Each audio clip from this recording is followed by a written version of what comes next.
sheekada meel lagaga taagan ila arka meerti iskaga dhaafsay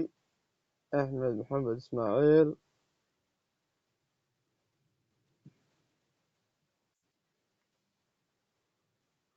waad salaamantay laagta igu qabo cami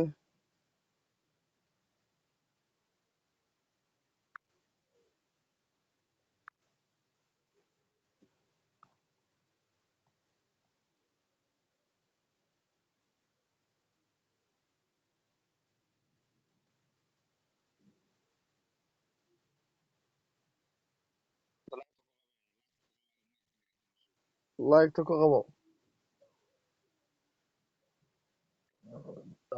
akhyaray meelanta wax ka badiya anaa jira laagta ku qabo igu qoran igala soo xidhiidha wada joognaa insha allah iska warhayn doona taa inagu joogto